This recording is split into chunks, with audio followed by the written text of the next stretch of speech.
আজ আমাদের 4 নম্বর ক্লাস, খুব গুরুত্বপূর্ণ ক্লাস। আশা করছি আগের ক্লাসগুলো খুব মনোযোগ দিয়ে করেছো। চলো শুরু করা যাক। এটি বিশেষ ঘোষণা, বর্ধমানের মেমারিতে আমরা একটি অফলাইন কোর্স চালু করছি। আগ্রহী ছাত্রছাত্রী নিচে দেওয়া ডেসক্রিপশন নাম্বারে যোগাযোগ করবে। আজকের ক্লাসে আমরা শিখব 3 অঙ্কের সংখ্যার সঙ্গে 3 অঙ্কের সংখ্যার এবং 3 অঙ্কের সংখ্যার সঙ্গে 2 অঙ্কের সংখ্যার গুণ করার সহজ এবং শর্টকাট টেকনিক। প্রথমে আমরা শিখব 3 অঙ্কের সংখ্যার সঙ্গে 2 অঙ্কের সংখ্যার গুণ করার সহজ পদ্ধতি। আমাদের প্রথম কাজ হবে, এই যে ধারে দুটো সংখ্যা আছে, এই দুটো সংখ্যাকে আগে গুণ করে নেওয়া। 4 এবং 6 এর গুণ করলে হয় 4 6 24। 24-এর 4কে নেব, হাতে থাকবে 2, 2টা কিন্তু হাতে রয়ে গেল। যেমন আমরা গুণ করি ঠিক সেই পদ্ধতিতে। এরপর আমরা কোনাকুনি গুণ করব, 4-এর সাথে 7-এর এবং 2-এর সাথে 6-এর। একটা কথা মনে রাখবে, এইখানে যে সংখ্যাটার সাথে আমরা গুণ করব, এই সংখ্যাটার আগে যে সংখ্যাটা থাকবে সেই সংখ্যাটা তার পরের সংখ্যার সাথে গুণ হতে হতে যাবে। তাহলে এবার গুণ করি, কত হবে? 4 7 28 এবং 6 2 12। ঠিক আগের ক্লাসে যেমন শিখিয়েছিলাম, যে গুণফলটা বেরোবে সেই গুণফলটা আমরা কি করব, এবার যোগ করব। তাহলে এই দুটো যোগফল হবে 40। এরপরে যে হাতে 2টা ছিল সেই 2টা যোগ করলে হয়ে যাবে, এর সাথে যোগ করে দিলে হয়ে যাবে 42। তাহলে 42-এর আমরা 2টা নেব, হাতে থেকে যাবে 4। এরপরে কাজ হলো 4-এর সাথে 3-এর গুণ এবং 2-এর সাথে 7-এর গুণ। তাহলে হয়ে যাবে 4 3 12 এবং 7 2 14। এই দুটো যোগ করলে হবে 26। 26 হাতে 4 ছিল আগে, সেই 4টা যোগ করলে হয়ে যাবে 30। 30-এর আমরা এই শূন্যটা নেব, হাতে থেকে যাবে 3। এরপরে কাজ হলো এই দুটো শেষ দুটো সংখ্যাকে গুণ করে দেওয়া। তাহলে হবে 3 2 6। 6 হাতের ছিল আগে 3, সেই 3 যোগ করে দিলে হয়ে যাবে 6 আর 3 9। এই 9টা এখানে বসিয়ে দেবো। এটা হয়ে গেল গুণফলটা।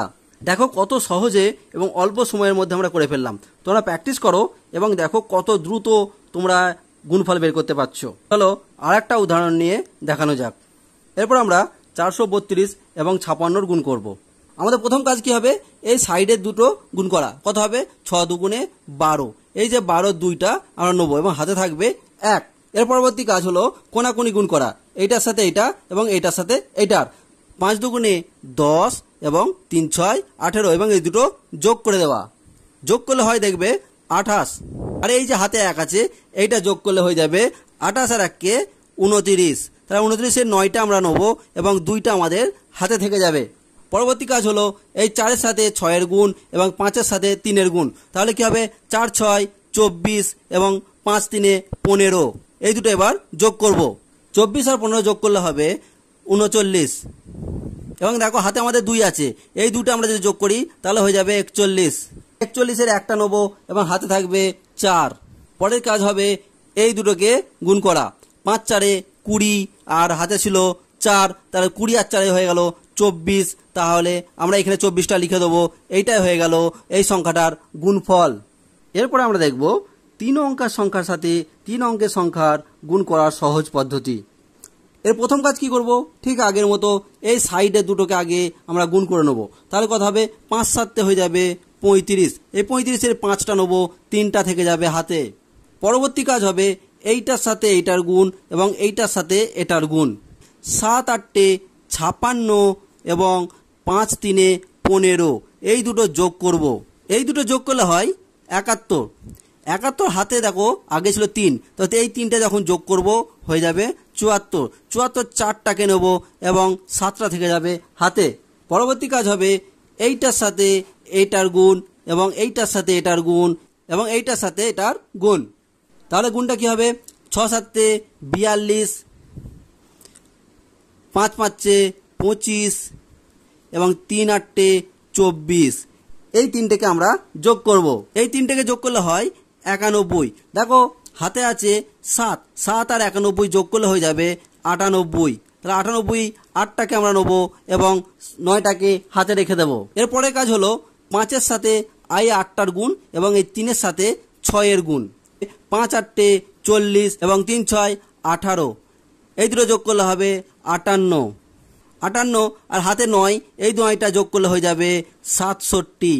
67-র 7টাকে নেব এবং হাতে থেকে যাবে 6টা। পরবর্তী কাজ হলো এইটার সাথে এটার গুণ। 5 6 কত হবে? 30। দেখো হাতে ছিল 6, এই 6টা যোগ করলে হয়ে যাবে 36। এই যে 36টা বেরোলো, এটা এখানে বসিয়ে দেব। এটাই হয়ে গেল এটার গুণফল। তোমাদের হয়তো প্রসেস একটু গন্ডগোল লাগছে যে কোথা থেকে কি হয়ে গেল বুঝতে পারলাম না, তো আমি তোমাদের একটু সহজ করার জন্য এই সংখ্যার বদলে এ বি সি ডি নিয়ে একটু বুঝিয়ে দেওয়ার চেষ্টা করছি। মনে করো এখানে 3টে সংখ্যা আছে, উপরে আছে এ বি সি এবং নিচে আছে ডি ই এফ। এই 3টের আমরা গুণ করব ঠিক আগের প্রসেসে। আমাদের প্রথম কাজ হলো সি এবং এফ এর গুণ করা। তাহলে প্রথম কাজ হবে সি এবং এফ এর গুণ, ঠিক আছে, এটা আমাদের প্রথম কাজ। দ্বিতীয় কাজ হবে বি গুণ এফ, তার সাথে যোগ হবে ই এবং সি এর গুণফল, ঠিক আছে, এইটা হচ্ছে দ্বিতীয় কাজ। 3 নম্বর কাজটা হবে এ এবং এফ এর গুণ যোগ ডি এবং সি এর গুণ যোগ বি এবং ই এর গুণ, এটা হচ্ছে 3 নম্বর কাজ। 4 নম্বর কাজ হবে এ এবং ই এর গুণ এবং ডি আর বি এর গুণ, এ গুণ ই প্লাস ডি গুণ বি। 5 নম্বর কাজটা হবে এ এবং ডি এর গুণ। ব্যাস এইটুকু কাজ। এটা তোমাদের বোঝালাম যাতে তোমরা বুঝতে পারো কার সাথে কার আমরা গুণটা করছি, দিয়ে গুণফলটা পাচ্ছি। এরপরে আমরা 725 এবং 436 গুণ করব। প্রথম কাজ হবে সাইডে দুটোকে গুণ করা। কত হবে? 5 6 30। 30-এর কোনটা নেবো? শূন্যটা নেবো, হাতে থাকবে 3। এরপরে কাজ হবে এই দুটোকে গুণ করা। 6 দুগুণে 12 এবং তার সাথে যোগ করতে হবে এই দুটো গুণ করে। 3 5 15, 12 আর 15 যোগ করলে হয় 27। হাতে রইল 3, সেই 3টা যোগ করে দেবো। 27 আর 3 যোগ করলে হয় 30। 30-এর এই শূন্যটা নেবো, হাতে থেকে যাবে 3। পরের কাজ হবে 7-এর সাথে 6-এর গুণ। 6 7 42, তারপরে 5-এর সাথে 4-এর গুণ, 4 5 20 এবং 3-এর সাথে 2-এর গুণ, 3 2 6। এই 3টে এবার আমরা যোগ করব। যোগ করলে হবে 68। 68 হাতে দেখো আগে ছিল 3, সেই 3টা যোগ করলে হয়ে যাবে 71। 71 1টাকে নেবো, হাতে থেকে যাবে 7। পরের কাজ হবে 7-এর সাথে 3-এর গুণ এবং 2-এর সাথে 4-এর গুণ। তাহলে 7-এর সাথে 3-এর গুণ করলে হবে 3 7 21 যোগ 4-এর সাথে 2-এর গুণ করলে হবে 8। এই দুটো যোগ করলে হবে 29। 29 দেখো হাতে ছিল 7, 29 আর 7 যোগ করলে হয়ে যাবে 36। 36-এর 6টা নেবো, হাতে থেকে যাবে 3। এরপরে কাজ হবে এই সাইডের দুটোকে গুণ করা, মানে 7 এবং 4-এর গুণ করা। 4 7 হয়ে যাবে 28। 28 আর হাতে ছিল 3, 28 আর 3-এ যোগ করলে হয়ে যাবে 31। এই 31টা এখানে বসিয়ে দেবো। এটাই হয়ে গেল এটার গুণফল। এই পদ্ধতিতে তোমরা সহজে এবং খুব তাড়াতাড়ি গুণগুলো করতে পারবে। তোমরা যত প্র্যাকটিস করবে তত অঙ্কগুলো দ্রুত করতে পারবে। আজকের ক্লাস এই পর্যন্তই। পরবর্তী ক্লাসে আমি তোমাদের জন্য নতুন চমক নিয়ে হাজির হব। সকলে সুস্থ থেকো, ভালো থেকো।